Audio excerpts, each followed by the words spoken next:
Chilli chicken আর Maggi দিয়ে নতুন কিছু বানিয়ে খেতে চাইলে এই চিলি চিকেন ম্যাগিটা বানিয়ে নিতে পারেন। একদম নতুনত্ব একটা রেসিপি, একদম নতুন রকমের টেস্ট পাবেন খেলে।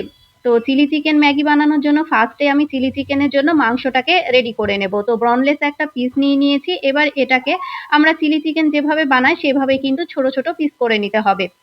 তো চর্বি আর হাড়ের যেটুকু অংশ ছিল সেটুকু কিন্তু এভাবে কেটে ফেলে দিতে হবে। এবার মাংসটাকে খুব সুন্দর মতো কেটে নেব। আর চিলি চিকেনের মাংসগুলো এইরকম একটু ছোট ছোট হলেই কিন্তু দেখতে বেশি ভালো লাগে। তো আমি ছোট ছোট করে এইভাবে পিস করে নিয়ে সমস্ত মাংসটাকে খুব ভালো মতো ধুয়ে নিয়ে পানিটা কিন্তু ঝরিয়ে নিতে হবে। তো পানিটা ঝরিয়ে নিয়ে ফার্স্টে আমি দিয়ে দিলাম লবণ, হলুদ, লঙ্কার গুঁড়ো দিয়েছিলাম, গরম মশলার গুঁড়ো 1 টেবিল চামচ দিয়েছিলাম। আর আদা রসুন বাটা এখানে 1 টেবিল চামচ রেখেছি। গোলমরিচের গুঁড়ো 1/2 টেবিল চামচ দিয়ে দেব। জিরের গুঁড়ো দিয়েছিলাম 1/2 টেবিল চামচ। একদম ঘরোয়া মসলা দিয়ে কিন্তু আপনারা এটা বানিয়ে নিতে পারবেন। 1 টেবিল চামচ দিয়ে দেব এখানে ভিনিগার, 1 টেবিল চামচ কর্নফ্লাওয়ার দিয়েছিলাম আর 1 টেবিল চামচ দিয়ে দেব ময়দা। এখানে দিয়ে দেব একটা ডিম। এর মধ্যে কিন্তু সয়া সস আর চাইলে মানে টমেটো সসও দেওয়া যায়, তবে আমি এটা স্কিপ করেছিলাম। একটা ডিম আর 2 টেবিল চামচ মতো সাদা তেল দিয়ে সমস্ত কিছুকে খুব ভালো মতো মিশিয়ে নিতে হবে। খুব সুন্দর মতো মিশিয়ে নিয়ে আপনাদের হাতে যদি সময় থাকে তাহলে 15 থেকে 20 মিনিট কিংবা 1 ঘন্টা রেস্টে রাখতে পারেন। আমি ওই 10 মিনিট মতো রেস্টে রেখেছিলাম।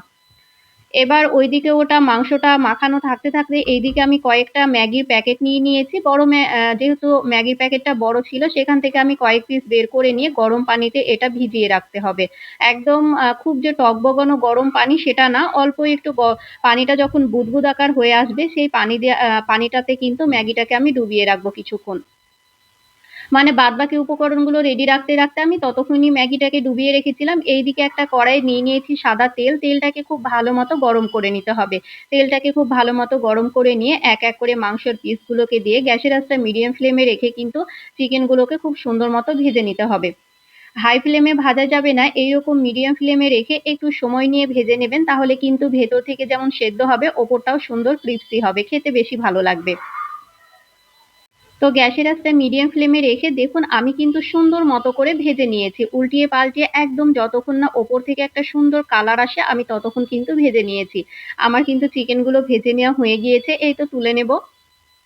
খুব সুন্দর মতো করে কিন্তু আমি ভেজে নিয়েছি। এক এক করে সবগুলোই ভেজে নিয়েছিলাম সেম ভাবে। সবগুলো মাংস আমার ভেজে নেওয়া হয়ে গিয়েছে। এবার আরেকটা কড়াই নিয়ে নিয়েছি। সেম কড়াইয়ে আমি মানে আরেকটা কড়াইয়ে যে তেল দিয়ে আমি চিকেনটা ভেজে নিয়েছিলাম সেখান থেকে কিছুটা তেল নিয়েছিলাম। তেলের মধ্যে দিয়ে দিলাম কোচানো রসুন। 1 টেবিল চামচ দিয়ে দেব চিলি সস।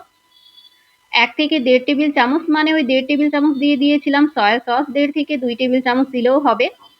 আর 3 টেবিল চামচ দিয়ে দেব টমেটো সস। টমেটো সসের পরিমাণটা একটু বেশি রাখবেন, তাহলে খেতে বেশি ভালো লাগবে।